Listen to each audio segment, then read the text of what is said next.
Here are the laws that you are to obey as long as you live in the land that the Lord, the God of your ancestors, is giving you. Listen to them. In the land that you are taking, destroy all the places where the people worship their gods, on high mountains, on hills, and under green trees. Tear down their altars and smash their sacred stone pillars to pieces. Burn their symbols of the goddess Asherah and chop down their idols so that they will never again be worshipped at those places. Do not worship the Lord your God in the way that these people worship their gods. Out of the territory of all your tribes, the Lord will choose the one place where the people are to come into His presence and worship Him.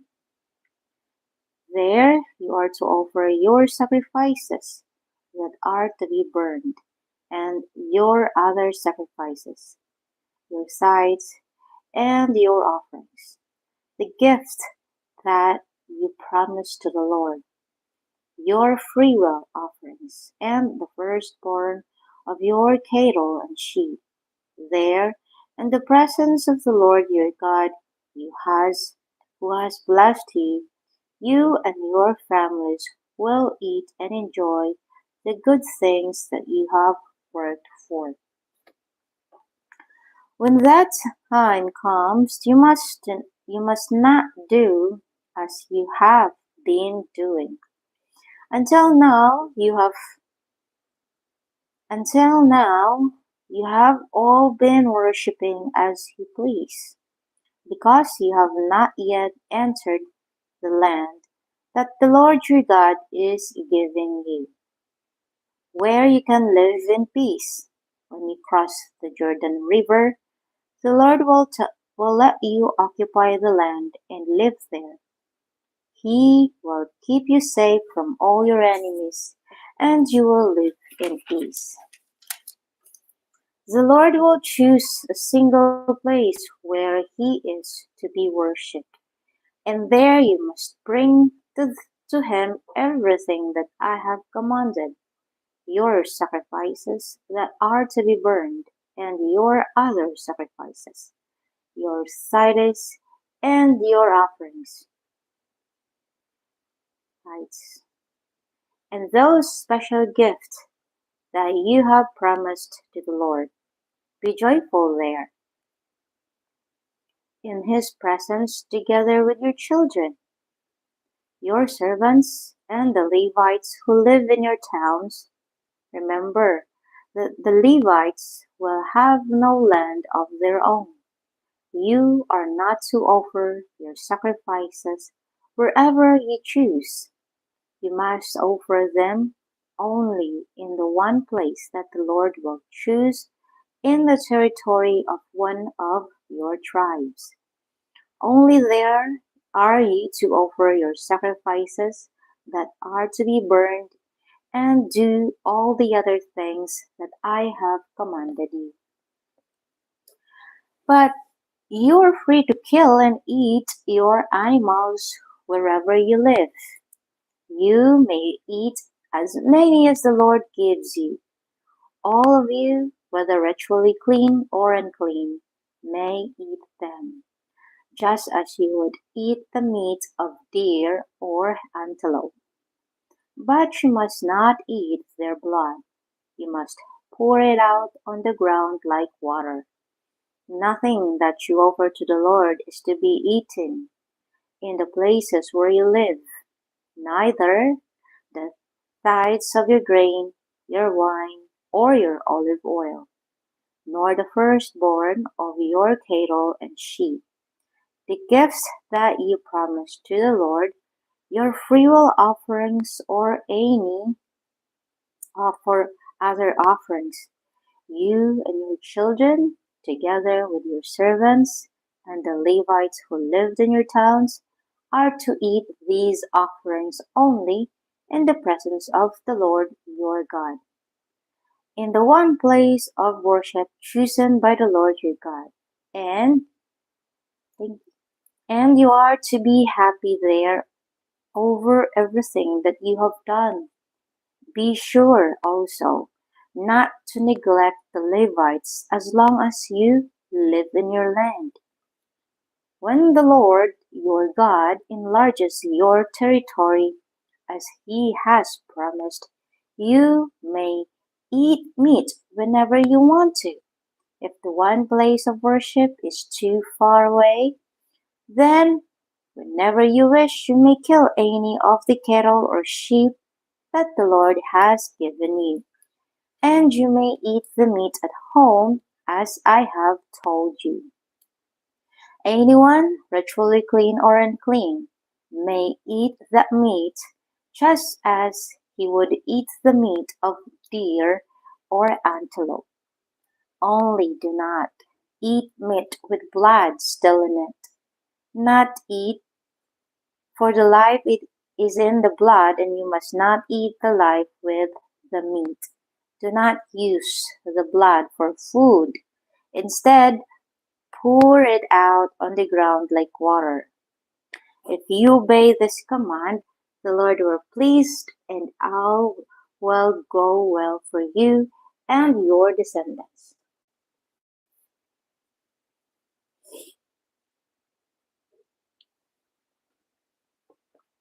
Take to the one place of worship your offerings and the gifts that you have promised the Lord.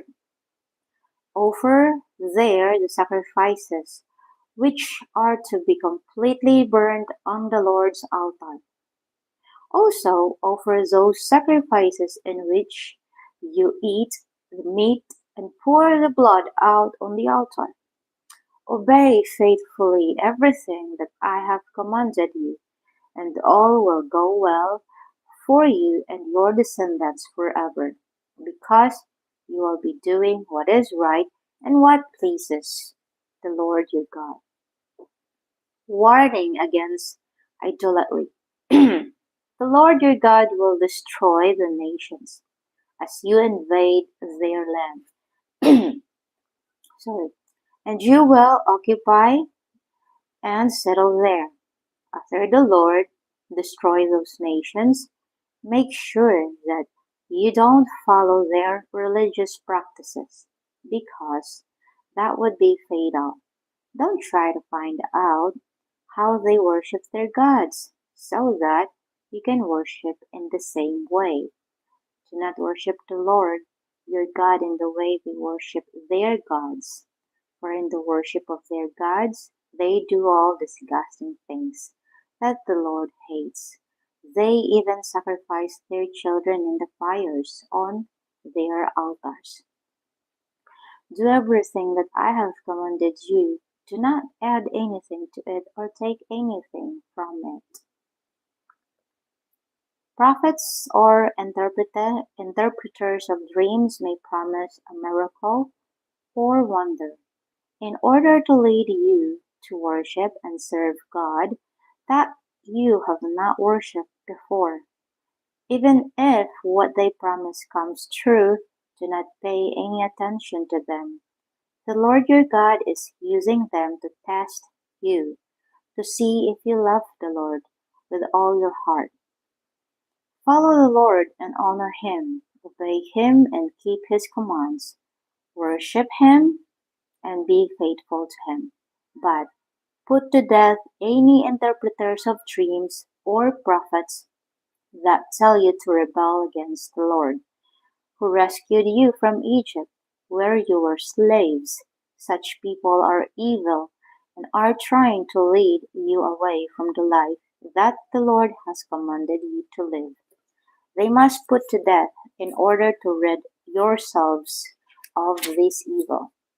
Even your brother or your son or your daughter or the wife you love or your closest friend may secretly encourage you to worship other gods, gods that you and your ancestors have never worshipped.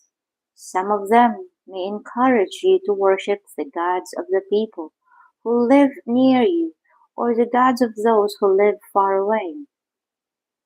But do not let any of them persuade you. Do not even listen to them. Show them no mercy or pity, and do not protect them. Kill them. Be the first to stone them, and then let everyone else stone them too. Stone them to death.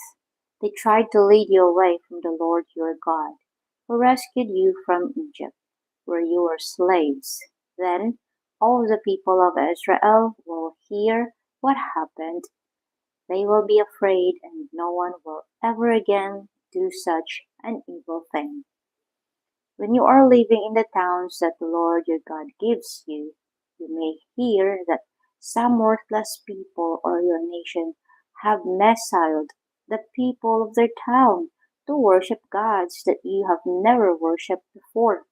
If you hear such a rumor, investigate it thoroughly, and if it's true that this evil thing did happen, then kill all the people in that town and all their livestock too.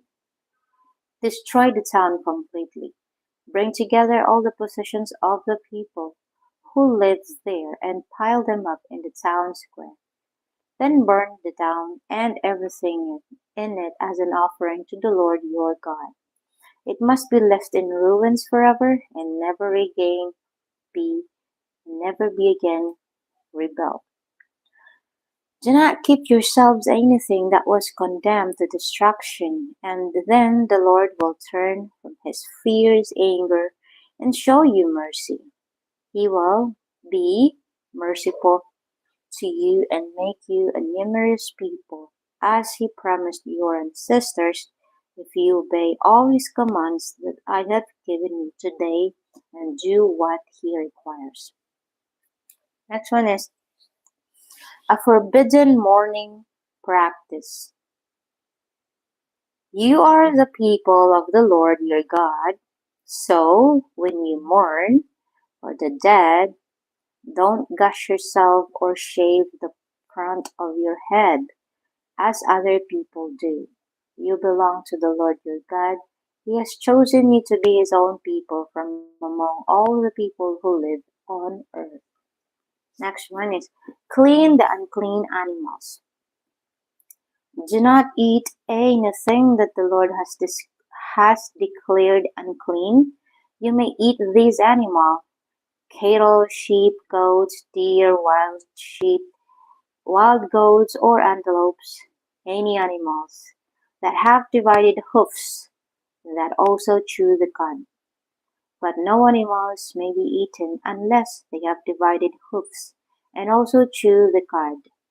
You may not eat camels, rabbits, or rat badgers. They must be considered unclean. They chew the cud but do not have divided hoofs. Do not eat pigs. They must be considered unclean. They have divided hoofs but do not chew the cud. Do not eat any of these animals or even touch their dead bodies. You may eat any kind of fish that has fins and scales, but anything live in the water that does not have fins and scale may not be eaten. It must be considered unclean. You may eat any clean bird, but these are the kinds of birds you are not to eat: eagles, owls, hawks, falcon, buzzards, vultures, crows, ostriches, seagulls, storks, herons, pelicans, cormorants, hoopoes, and bats. All winged insects are unclean. Do not eat them. You may eat any unclean insect. Do not eat any animal that dies a natural death. You may let the foreigners who live among you eat it, or you may sell it to other foreigners. But you belong to the Lord your God. You are his people. Do not cook a young sheep or goat in its mother's milk. Praise the Lord. The law of the tithe. Set aside a tithe, a tenth of all that your fields produce each year. Then go to the one place where the Lord your God has chosen to be worshipped, and there in his presence eat the tithes of your grain, wine, and olive oil, and the firstborn of your cattle and sheep. Do this so that you may learn to honor the Lord your God always. If the place of worship is too far from your home for you to carry there the tithe of the produce that the Lord has blessed you with, then do this. Sell your produce and take the money with you to the one place of worship. Spend it on whatever you want, beef, lamb, wine, beer, and there, in the presence of the Lord your God, you and your families are to eat and enjoy yourselves. Do not neglect the Levites who live in your towns. They have no property of their own. At the end of every third year, bring the tithe of all your crops and store it in your towns. This food is for the Levites, since they own no property, and for the foreigners, orphans, and widows who live in your towns. They are to come and get all they need. Do this, and the Lord your God will bless you in everything you do. The seventh year. At the end of every seventh year, you are to cancel the debts of those who owe you money. This is how it is to be done. Each of you who has lent money to any Israelite is to cancel the debt. You must not try to collect the money. The Lord himself has declared the debt cancelled. You must collect what a foreigner owes you, but you must not collect what any of your own people owe you. The Lord your God will bless you in the land that he is giving you. Not one of your people will be poor if you obey him and carefully observe everything that I command you today. The Lord will bless you. As he has promised, you will lend money to many nations, but you will not have to borrow from any. You will have control over many nations, but no nation will have control over you. If in any of the towns in the land that the Lord your God is giving you there are Israelites in need, then do not be selfish and refuse to help them. Instead, be generous and lend them as much as they need. Do not refuse to lend them something just because the year when debts are cancelled is near. Do not let such an evil thought enter your mind. If you refuse to make the loan, they will cry out to the Lord against you, and you will be held guilty. Give to them freely and unselfishly, and the Lord will bless you in everything you do. There will always be some Israelites who are poor and in need, and so I command you to be generous to them. The treatment of slaves. If any Israelites, male or female, sell themselves to you as slaves, you are to release them after they have served you for 6 years. When the 7th year comes, you must let them go free. When you set them free, do not send them away empty-handed. Give to them generously from what the Lord has blessed you with sheep, grain, and wine. Remember that you were slaves in Egypt, and the Lord your God set you free.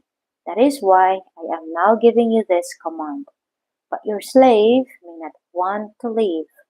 He may love you and your family, and be content to stay. Then take him to the door of your house, and there pierce his ear. He will then be your slaves for life. Treat your female slave in the same way. Do not be resentful when you set slaves free.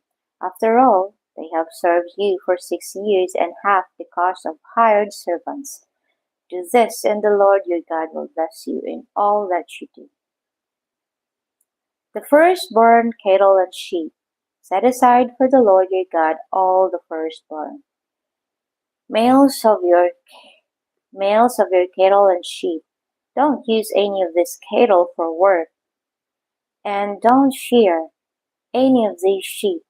Each year you and your family are to eat them in the Lord's presence at the one place of worship. But if there is anything wrong with the animals, if they are crippled or blind, or have any other serious defects, you must not sacrifice them to the Lord your God. You may eat such animals at home. All of you, whether ritually clean or unclean, may eat them, just as you eat deer or antelope. But do not use their blood for food. Instead, you must pour it out on the ground like water. The Passover. Honor the Lord your God by celebrating Passover in the month of Abib. It was on a night in the month that he rescued you from Egypt. Go to the one place of worship and slaughter there one of your sheep or cattle for the Passover meal to honor the Lord your God. When you eat this meal, do not eat bread prepared with yeast. For 7 days you are to eat bread prepared without yeast, as you did when you had to leave Egypt in such a hurry. Eat this bread. It will be called the bread of sufferings, so that as long as you live, you will remember the day you came out of Egypt, that place of suffering for 7 days. No one in your land is to have any yeast in the house, and the meat of the animal killed on the evening of the first day must be eaten that same night. Slaughter the Passover animals at the one place of worship, and nowhere else in the land that the Lord your God will give you. Do it, do it at sunset, the time of the day when you left Egypt. Boil the meat and eat it at the one place of worship, and the next morning return home. For the next 6 days you are to eat bread prepared without yeast, and on the seventh day assemble to worship the Lord your God, and do no work on that day. Thank you.